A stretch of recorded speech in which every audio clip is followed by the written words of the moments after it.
Hello, everyone. My name is Danielle Ruger-Morowski. I am the Associate Director of Partnerships at Parker Dewey. I am joined today by my wonderful colleague, Emily Kravitz. If you have met with me before, you know that this is not my normal voice. So Emily is here to help lighten the presentation load and to step in should my voice give out entirely. It's just that time of year. But we will go ahead now and get started. Going to be talking today about some of the challenges that your students may be experiencing as they are trying to build their professional careers and take first steps. We'll spend a little bit of time talking about Parker doing micro-internships and how they help students do that. We're also going to make sure how you understand how this works for companies and employers. We'll also show you the step-by-step that your students and recent graduates experience when they're using the Parker Dewey platform. And then we're going to give you some tips for how you can promote this to relevant audiences and help your students succeed, and a brief overview of what programs look like, just in case there is any interest in that option. So with that agenda set, starting first with how Parker Dewey helps all our stakeholders. I'm actually going to have Emily jump in to do this slide. Absolutely. So, I'm Emily Kravitz. I'm the employer engagement specialist here at Parker Dewey. I'm a newer face at Parker Dewey. I've had a chance to connect with some of you that are here on the webinar, but for those of you that I haven't met, I'm happy to be here today. So how Parker Dewey helps students and how it helps companies. So we are here and we're going to talk all about what micro internships are in just a moment, but we're here to help students by creating equitable opportunities. The opportunities that we have are called micro internships, and they're paid and really easy for students to access. And then for companies, we're offering alternatives to what hasn't maybe been working so great in their traditional recruiting playbook, and how they can connect with and engage early talent. And then of course, for all of you on the call today, faculty, staff, career center professionals, etc., we partner with over 800 institutions across the country, as well as nonprofit organizations. And our goal is to partner with you to help you with your students and your recent alum as they connect to early talent opportunities.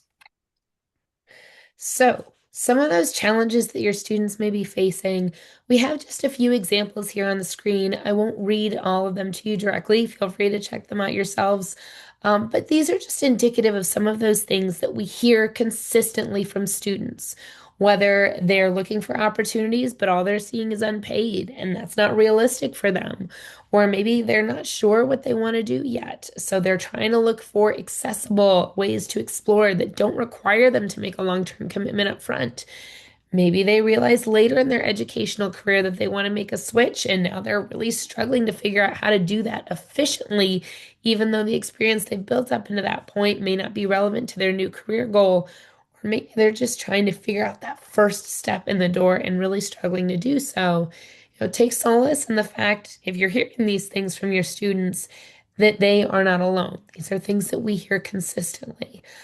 In fact, in our student sentiment survey this last year, we found that one of the biggest indicators of whether a student or early career talent will apply for an opportunity is actually flexibility.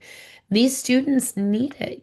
They need the opportunities to explore. A lot of times, non-traditional students, first generation students, student athletes. These are students that are very talented, that would be great hires, but unfortunately just do not have a lot of time to be able to dedicate to traditional recruiting activities, especially if they haven't already gotten a chance to experience something with that company or know that that company is a good fit. So this brings us to micro internships, which I'm going to have Emily break down for you. Absolutely. So you've heard us mention this term a few times today, but they are short-term paid professional projects. So they're a little bit different from a traditional internship.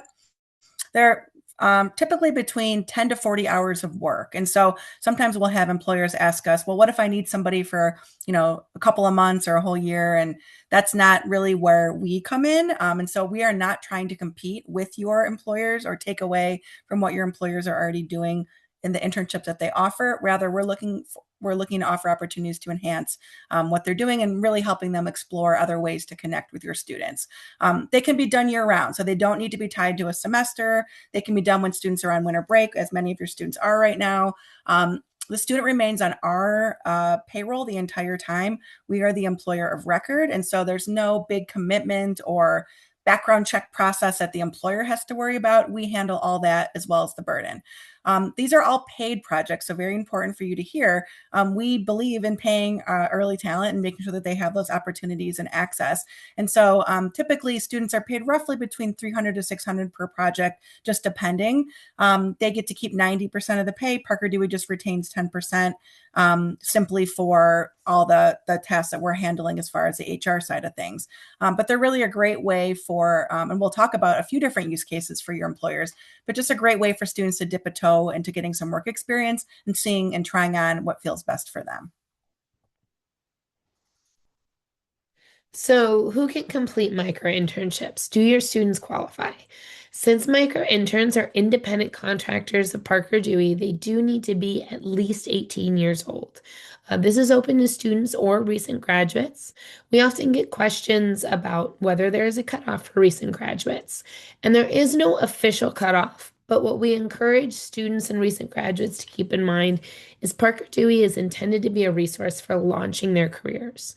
Often, the employers coming to this platform are doing it with the intention of creating a pipeline or maybe even auditioning talent for a longer term opportunity. So, if you have recent graduates who are already working full time, they're not looking to make a switch, this is not the platform on which to build a side hustle, but it's a great platform if they're looking to find the place to land full time.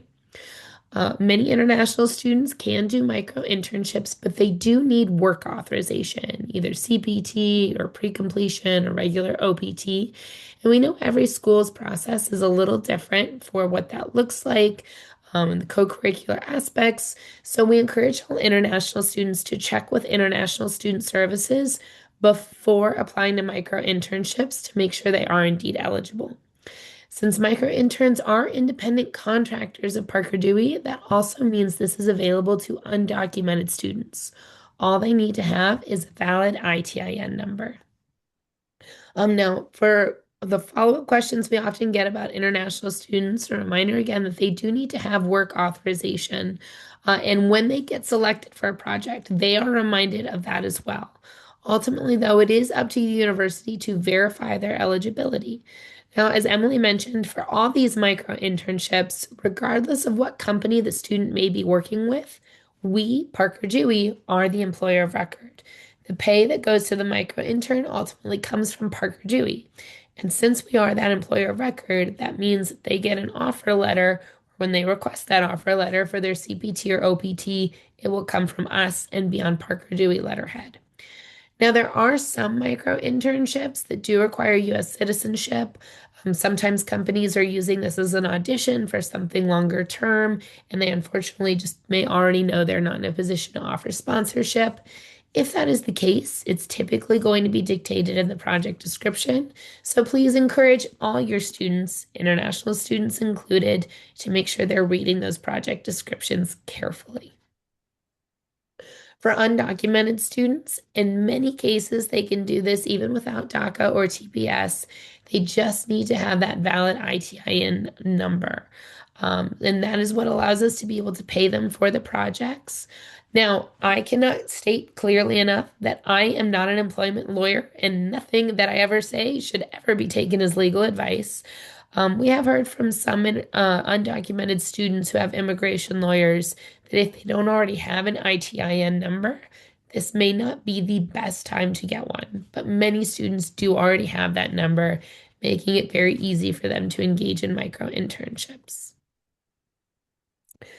So, hopefully, when Emily was explaining what micro internships are, the benefits for early career talent were clear, but I'm going to have her break them down on this slide again just to make sure it is really obvious. Absolutely. So lots of benefits here for early careers, for students. First and foremost, that flexibility that we talked about in a few slides ago. Students don't have to quit their current part-time job or their on-campus employment or give up any of their clubs or any of their other responsibilities. Because these are short-term projects, they can complete them kind of a little bit on their own time. When we say they're roughly 10 to 40 hours of work, that means that that's the average. So if the project is scoped for 15 hours of work and they finish it in 12 hours, that's totally fine. But they are able to kind of work at their pace as long as they're understanding when the employer expects all the deliverables to be given to the employer. They're obviously going to have an ability to gain more experience and to start to put something on their resume, which will then appeal more to employers as they start to connect with them at events. But also now the employer that they're doing the micro internship with has now seen proof of their actual real work. So maybe they're meeting with this employer in person at a later date during recruiting season, and they can say, "Hey, I just completed that, HR recruiting project for you," and the employer is able to see beyond what's just on that resume. It's also great for, of course, all positions are paid, and then of course, it's a great way to connect with professionals in the student's field of interest. We also see some really nice career outcomes as a result of doing these micro internships. We ask our recent micro interns, what, if any, impact do you feel this micro internship has had on your career readiness? And we specifically use the NACE career readiness competencies to help them assess this. And they're given four options. For each one, they could say, no change at all. That's the light blue. Or they could say, I feel like I'm still at the same level of proficiency, but I'm more confident in that level. Or they can indicate that they improved, either a little or a lot.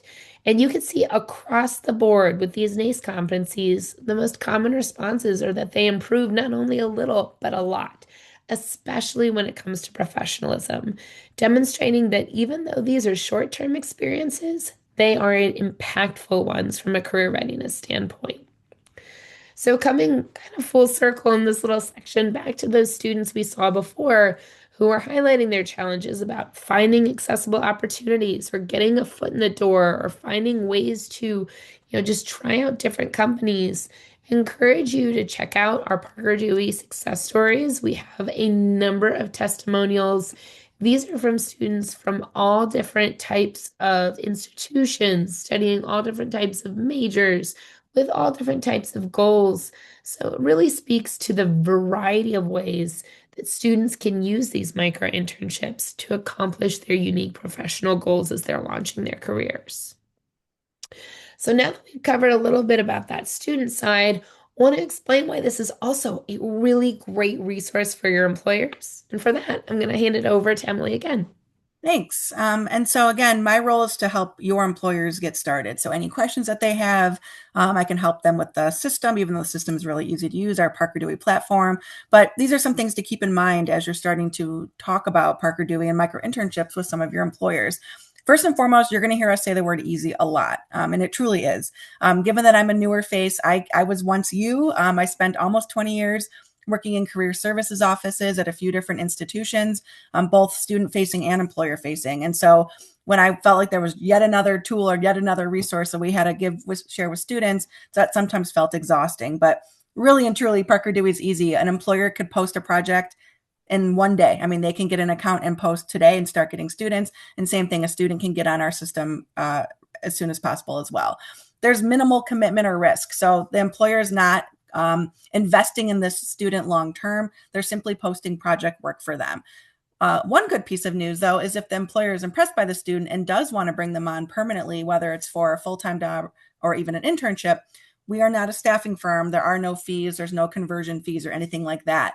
The employer is welcome to include the student into their recruitment pipeline moving forward. On-demand help, that's me. So now you've all met me, so it's easy to refer me to some of your employers for any questions that you have or that they have. This also allows an employer who does come to your career fairs, does come to your events, and is lucky enough to have a line of students out the door. How are they able to tell really who's going to be the right fit for the organization beyond what's just on their resume? And so we do encourage employers, especially that hire lots of students, to think about using micro internships as a job audition. And so, so they're meeting 4 students all with a marketing major that all have similar experiences. How do they know who's going to actually be able to perform? And so give each of those 4 students an opportunity to do a 15-hour project for them and see who comes out on top. And so that gives employers another viewpoint to understand what this person or candidates might look like moving forward. This is also great for brand building. So you certainly see employers, I'm sure many of you have talked to them, faculty too, where they say, hey, I want to start recruiting. What do I do? Oh yeah, well I've already done, a workshop. That's fine. What else is there? This is a great way for employers to start to build brands, build their brand on campus and get the word out, because they're starting to connect with students through the form of these projects. So if a student has a good experience with the project, they're going to tell multiple of their friends how it went. And two, just seeing that employers are offering new and unique ways to connect with students, that's really intriguing to students. Of course, this is a great way to give back. And we'll talk a little bit more about how to engage alumni as well, but also to connect with students who maybe they wouldn't have had access to in the past, who maybe aren't able to take time off during the day to come to an event or a career fair. I could go on, but we'll move on. So here's how it works. So I'm anticipating that most of you on this call are faculty, staff, advisors, etc. And so you're primarily student facing. Some of you may be focused on employer engagement, but I'm not going to go too in depth on the employer side today. But really, you just need to know that it's very easy. And so, like I said, they can get their application or their profile up and get a project posted all in the same day. We also provide support. So we have a whole team that can help them scope out projects. I'm happy to work with them on projects as well. A great tip for you to remember is if they have an open internship or an internship job description that they've used in the past, they can just send it over and we can turn that into 2 or 3 projects potentially really quickly for them. We also have a library of templates that they can look at if they want to get some ideas on, hey, I think I want to do a project in the sales space, but I'm not really sure what that looks like. We put a couple examples up on our website as well. And then again, these turn over quickly. And so employers will start to receive applicants for their projects, typically within 48 hours. And so they'll get access to profile, short answer questions, which will show you a little bit as we move along. And I want to make sure we're clear when Emily says we'll turn a full-time description into multiple projects, that's not saying we're replacing a full-time role with micro-internships. What she means by that is we will identify short-term projects that are going to help that employer assess for the skills needed for that full-time role. So again, this is not a replacement for traditional internships or full-time roles. This is a great way for employers to actually see those skills in action and make sure that they are hiring based on actual skills. Also, micro internships can support strategy. We've talked a little bit about this already, but these are some great ways and directions that you can point your employers into as they're thinking about how this fits into their cycle throughout the year. So we do encourage employers before they even come to campus, before they come to recruiting season, before they start to participate in those activities. Why not post a micro internship where they can start to build that excitement, build the brand on campus, and by the time they show up on campus, they have a pool of candidates that are already engaging with them. After the candidate visits, when they've had a chance to meet with all your terrific students, they can also use micro internship projects as a way to keep students warm. So they met, 10 great students, or they met freshmen and sophomores who were wonderful and have lots of potential. But at this point in time, they're focusing mostly on juniors and seniors. By engaging these freshmen and sophomores with projects, they're able to kind of keep them warm throughout that cycle. So by the time they transition to junior status, they're ready to go.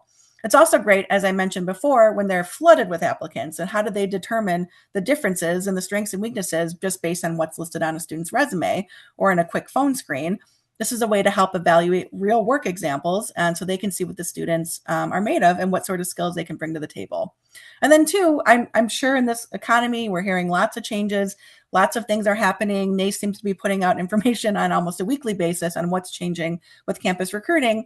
And some of you may start to hear employers say, we're just not going to be able to come to campus this year, or we're cutting back on our target schools, or we're not doing career fairs this year. And so this is a way for your employers to continue to stay engaged with your students and keep that pipeline going. And so, okay, you're not able to come to the career fair. Have you thought about bringing on one of our students in a short-term micro internship? No major commitment, just a chance to kind of get a taste of what our students can do and kind of keep engaged with our population, even if you can't be here.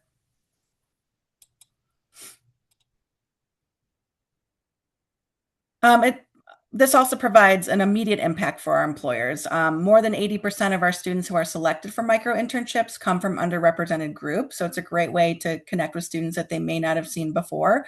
We also know there's a lot of barriers for students from underrepresented populations, like transportation, being able to get to an internship or a job site, unpaid internships, which are a big challenge. And a lot of students nowadays have part-time or even full-time jobs. And so we see micro internships as a really great resource. We also know that traditional campus recruiting is very expensive. And so when we look at the overall cost per hire, This can also help employers realize a 40 to 80% savings because they're able to see what the student can do before they bring them on to get an idea if they're a good fit. We also see the retention rate of recent grads soar for students who have completed micro internship. So again, it allows the employer and the student to get a taste before making that long-term commitment. Okay, I think I'll So give it back to Danielle. yes, now that it has been covered how things work for employers, also want to show you the student experience and how things work from the student perspective. So when your students create a Parker Dewey account, the first thing that they will be prompted to do is set up a profile. This is very similar to a LinkedIn or a Handshake profile, and the more they make use of the different sections, the more it increases their likelihood of being selected. So doing things like adding a brief personal statement or highlighted experience can really make a difference. And to be clear, for many students, this may be their first professional experience, whatever micro internship they're applying for. So this doesn't need to be internships or jobs. This could be class projects, extracurricular projects, passion projects, anything along those lines that demonstrate the skills they're hoping to apply to a professional project. Another big one is uploading a resume. Even if there's not a lot on it yet, we've seen that employers have a strong preference for candidates who have uploaded a resume to their profile. They just feel that it speaks well to their professionalism. Now, once they've set up their profile, they can hop over to the dashboard, and this is where they're going to see the opportunities. So I know we had the question in the chat earlier, how large is your pool of employers? And the response was, we have relationships with hundreds of employers, but it is important to make sure you're sharing with your employers. And why that is because companies get to decide when posting if they're going to leave their projects open to all or if they're going to feature them to specific schools. And we have seen, especially in recent years, as more and more employers recognize the value of using these as a recruiting tool, they're making more intentional decisions about featuring their projects to specific schools. Now, sometimes this is based on geography. If they're trying to create a pipeline to an in-person experience, they may decide to feature to local schools. But the biggest factor is just awareness. If a school tells them, hey, our students are on Parker Dewey, this is a great way to reach our students who might not have a lot of time but have a lot of talent, then schools are more likely not only to post projects but to feature them to your students. So I'm locked in right now as a school who we know is engaging employers just to show you the difference in opportunities depending on whether employers are being engaged. So this featured project section at the top, that's going to show any projects that your students can see, but not necessarily everyone can see. All open micro internships are those projects available to everyone. So if I change my institution, for example, to a school that really hasn't done as much to engage employers, then you're going to see when I log on, I start with those all open micro internships. So that's why it's important for our partners to share with employers to make sure there's a consistent flow of opportunities that are related to your student studies and at least a few from companies they recognize. One really cool feature about micro internships is we see that students are more likely to apply for micro internships with companies they don't know than they are to apply for traditional internships or full-time roles with companies they weren't already familiar with. So this is a great way for students to expand their horizons and, like Emily was saying before, a great way for employers to build their brand, but it really does help if students consistently see at least a few companies they're familiar with to legitimize all the opportunities. So as they're looking, if a student decides that they are interested in a project based on the description, they can hit the drop down, and this is where they're going to learn more about the opportunity. They'll not only see the description, but also the anticipated start date and the anticipated end date. A note about micro internships is they tend to move very quickly. Most projects will kick off within a week or less of being posted.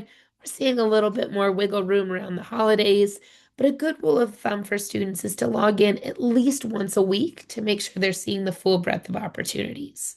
If they only log in once a month, for example, they probably only saw about a quarter of the opportunities available to them in that month. We also have the estimated number of hours, and to the question that was asked in the chat earlier, this is estimated because micro interns are paid based on completion of the project. They do not need to formally track their time. But we ask the employers to give a ballpark for how much long this project will take because we review the project description to make sure it can reasonably be completed in that amount of time. So we find that students like this because some students, they may be able to complete this in 8 hours. That's okay. This is still what they will earn if they are selected for and complete the project. If it's a first or second year student, maybe they are taking a little bit of extra time, but they're hitting their deadlines, they're being meticulous. If it takes them an extra half hour or an hour, that's okay. The company doesn't need to worry about paying based on their pace. They're paying for the work being done, and the student doesn't have to feel panicked about what pace they're moving at as long as they're hitting the deadlines. Over 90% of our opportunities are remote, but there's clarification for those few that are on site, whether it's remote or on site. And if they decide they're interested, they can hit apply. So the first question is always going to be, why do you think we should select you for this opportunity? So this is a really good one to practice answering with your students. And this doesn't have to be an essay. In fact, 2 to 4 sentences for all of these questions can typically be really effective. But what we see makes a difference is if students are using the STAR method. So telling a little story with a situation, a task, an action, and result to support why they believe they should be selected. It really helps them stand out in the employer's heads. If there are additional questions and what those questions are up to the employer. So some questions will leave this, or some companies will leave this as the only question.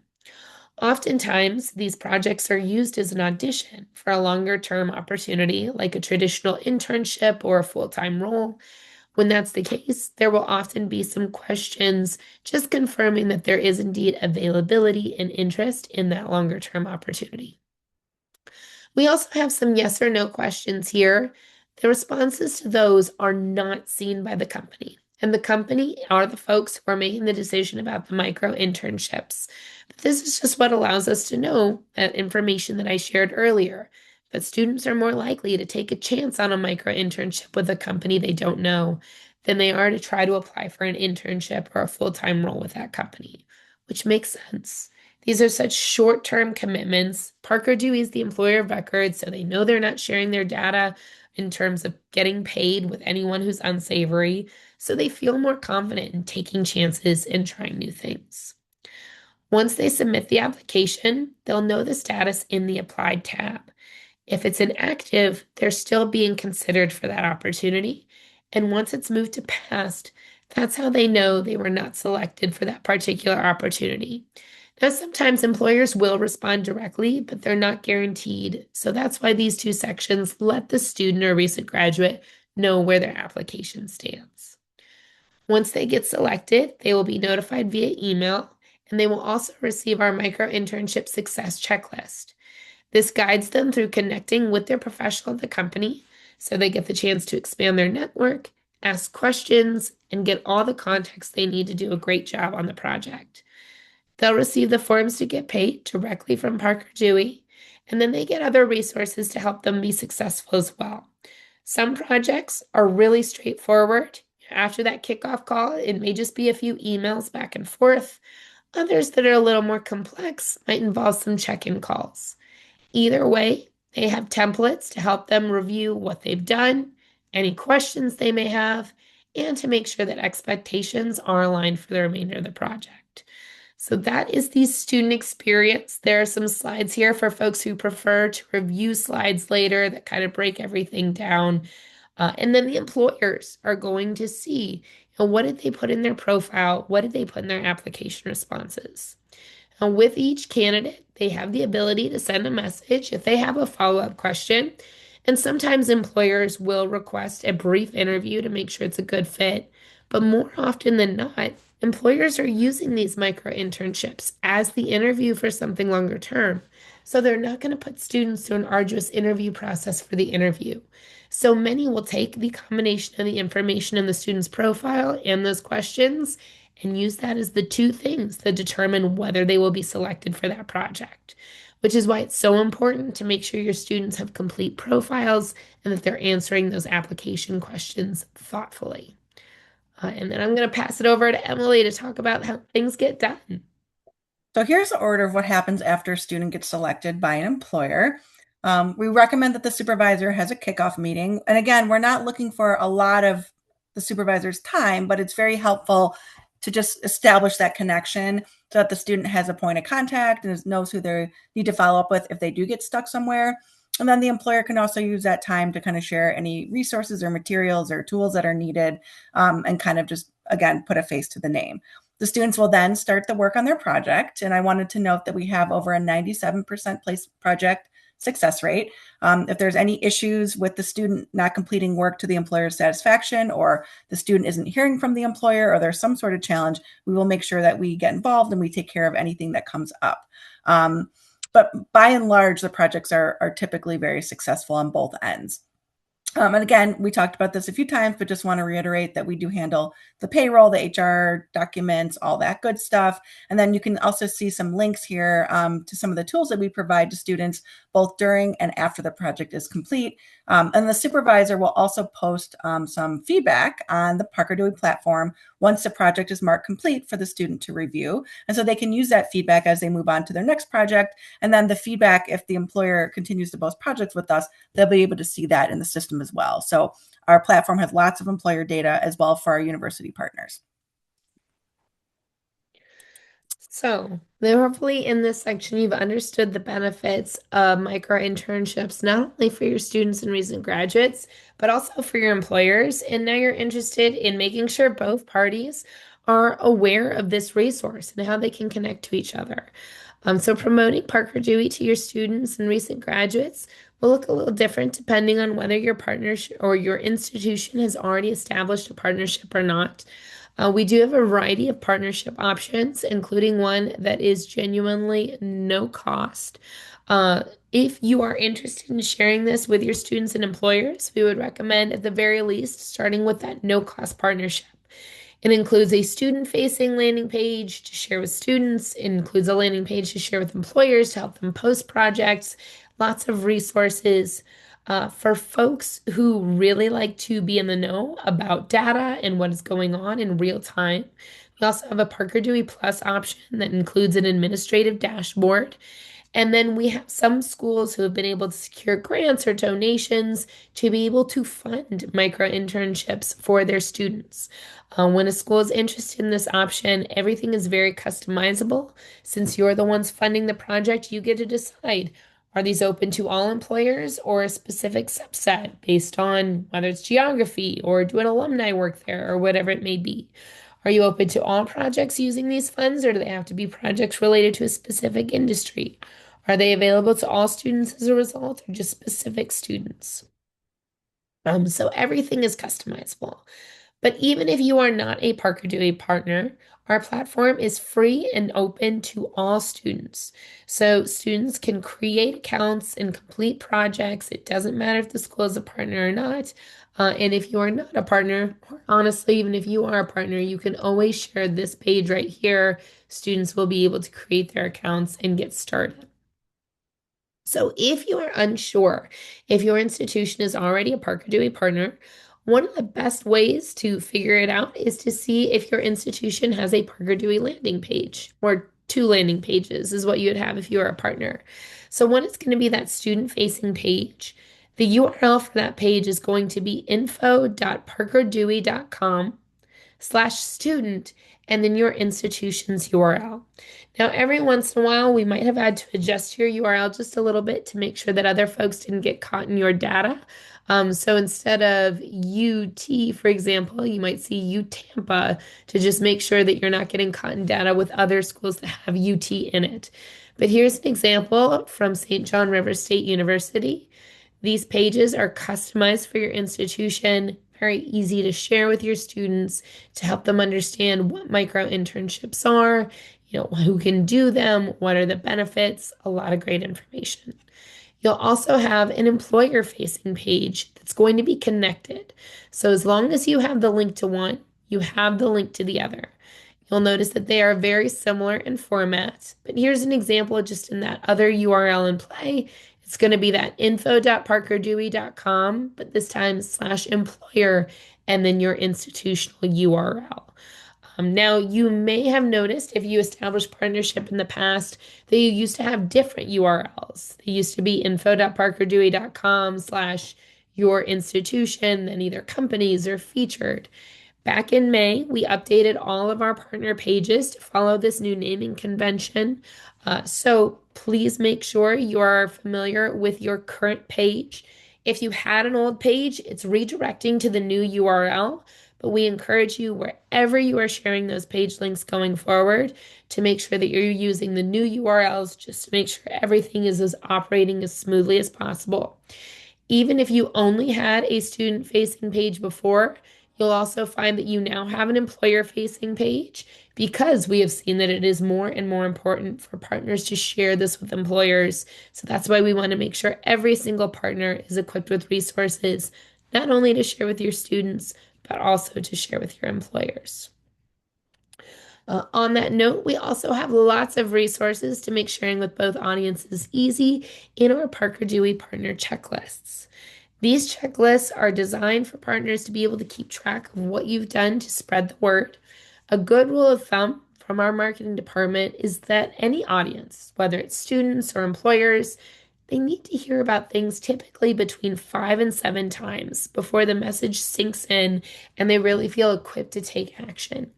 So these checklists are designed to help you make sure that both students and employers are getting those 5 to 7 touch points consistently from year to year. So the two checklists are one, our getting started checklist.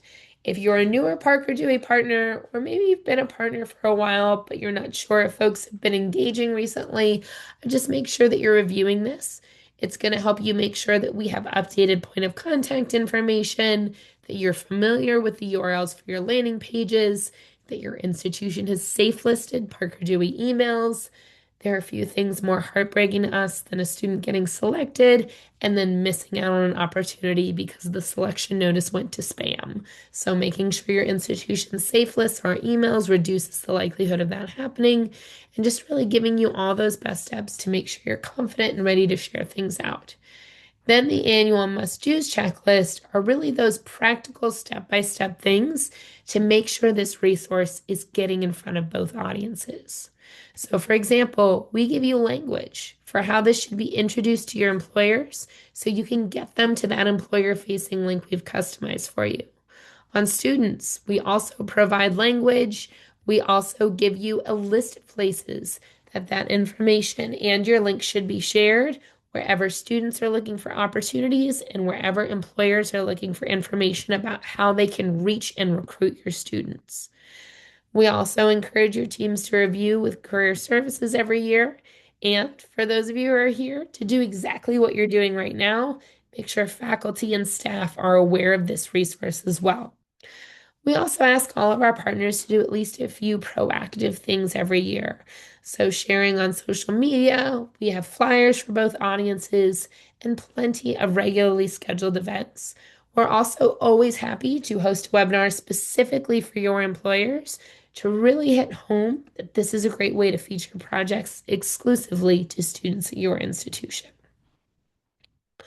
Another great resource we have are some specific to faculty resources to make it easy for you to share in class. We know that you have a lot of content that needs covered. Emily and I both come from higher ed. I know I've taught classes. I think, Emily, you have too.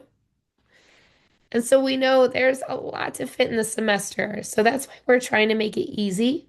We give you a single slide that can be easily incorporated into whatever you're covering that day to remind students that this is a way that they can still get paid professional experience regardless of how busy their schedules are. If you're putting together those syllabi for the spring semester, we also give you some really easy to insert language that you can pop into that syllabi. It's just another into those syllabi. It's just another great way to remind students that there are ways to apply what they're learning in your course to the real world. And if you know you have some students who just prefer to have things in hand, they like flyers. We've also got student-facing flyers that are very easy to customize and share. Something else that we love when faculty cover in their classes is also, professional communication tips as well. So we have plenty of professional communication tips for micro interns. If your course is ever covering, communication or professional emails or anything like that, we encourage you to use this resource to review with students what professional communication looks like. Um, Emily, do you feel okay talking about these events? Sure. We offer, just like we're offering webinars for you today, we offer webinars for students as well. And so, a couple of ways that you can point students in our direction. Every month, we have just an FAQ webinar where students can pop in and we can talk all through the process of applying and being successful in their micro internship journey. We also have monthly office hours, which are casual and where students who have already logged into the system and maybe created an account and maybe even have started applying for projects. This is a way that they can connect with Danielle and her team to get some support and just kind of make sure that their profile is top notch. And then there's also another opportunity. So we've talked a lot about how important it is to have employers in the Parker Dewey platform that are posting for your students. But also, if there's students that are connecting with employers on their own, whether they've met an alum or they have a mentor or something like that, there's an opportunity for them to potentially create their own micro internship. And so we do offer a resource for our students on how to do that and some success tips there. We also have a Career Launcher LinkedIn page with lots of resources. You'll see student testimonials who have done micro internships, reminders about upcoming events, just lots of nice resources. So if you'd like to be kept in the loop about, what we are sharing with students or things that you might also want to highlight to your students, we encourage you to give that page a follow as well. And then there's some additional tactics for helping your students succeed. I know we've mentioned this a few times through this webinar, but the best thing that you can do to help your students get their foot in the door and secure experience is to make sure that different folks who might be interested in posting projects for your students are aware of this. It's a really easy way to do so. So that goes for your employer contacts, alumni who may have project needs. Reach out to your local businesses. See if there's a possibility to secure a grant for a micro internship program, or even consider how you might be able to use micro internships at your own institution. So I'll have Emily talk a little bit about some of the ways that you could share with employers. Absolutely. So success for your students again relies on making sure that your employers are engaged, and so we our goal is not again to compete with your employers, but we are not looking to replace the traditional internships and the early talent projects, but really to enhance and complement them. And so we've included here a template email that you can use when you're reaching out to your employers to sort of introduce Parker Dewey as a concept. This is editable and you're able to put in your own information there. Danielle's going to pop it open for you. It's just a great sort of first pass to get your employer audience interested.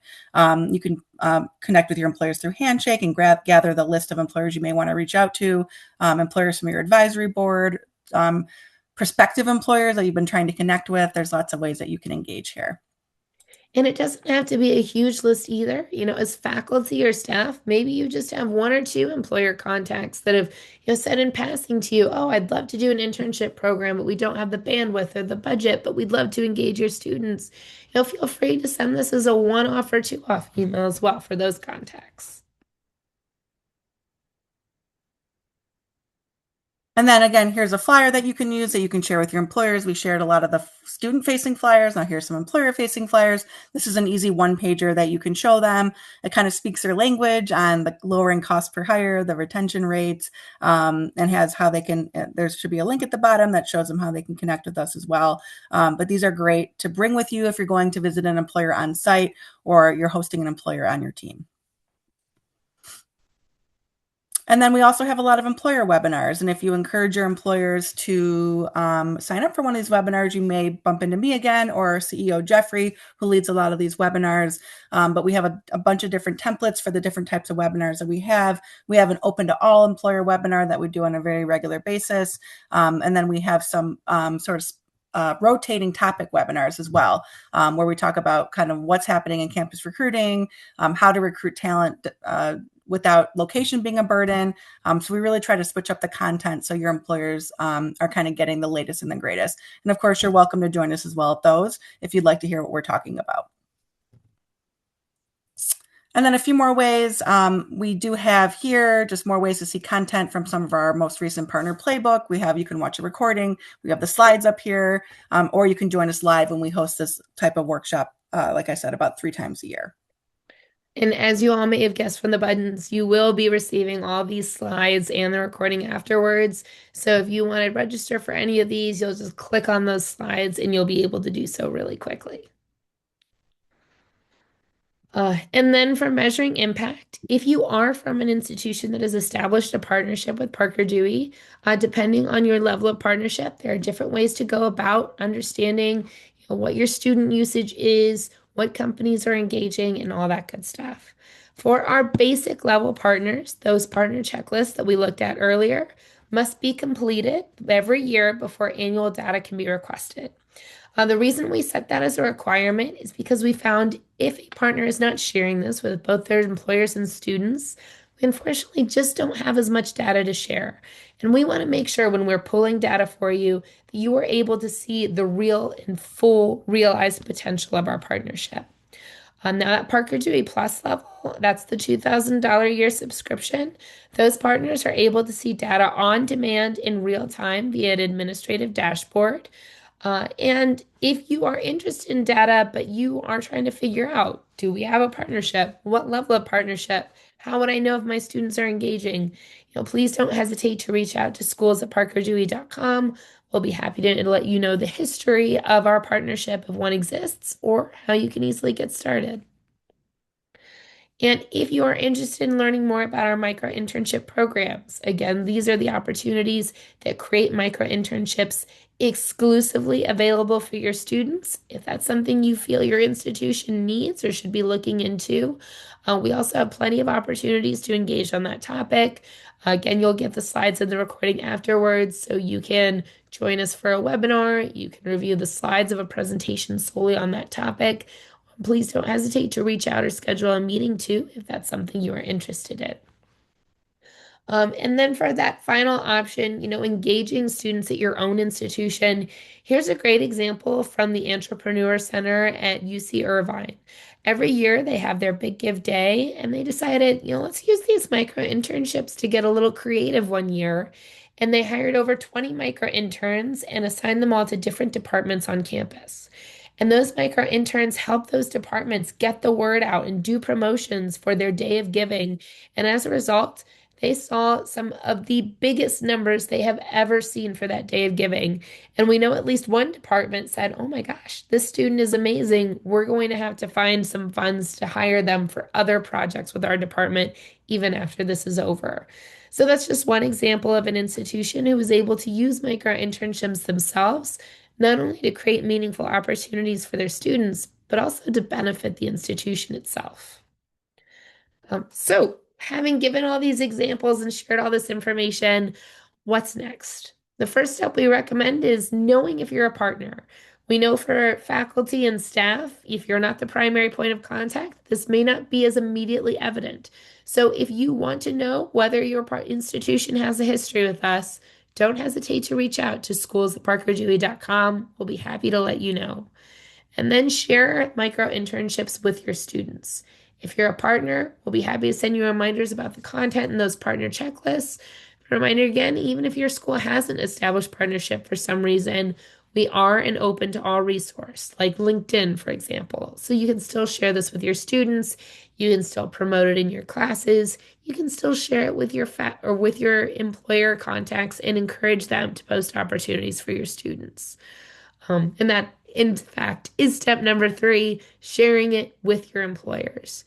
You never know who would benefit from some on-demand project support, and their gain is creating real and meaningful opportunities for your students. Again, those partner checklists are designed to make it easy for you to get the word out. And we are always here and happy to support. On that note, we will be here for any questions that you all maybe have for the next few minutes. But in the meantime, just want to say thank you so much for joining us today. We really appreciate your time and attention, and we're looking forward to helping you help your students and employers connect via these short-term paid professional opportunities we call micro internships.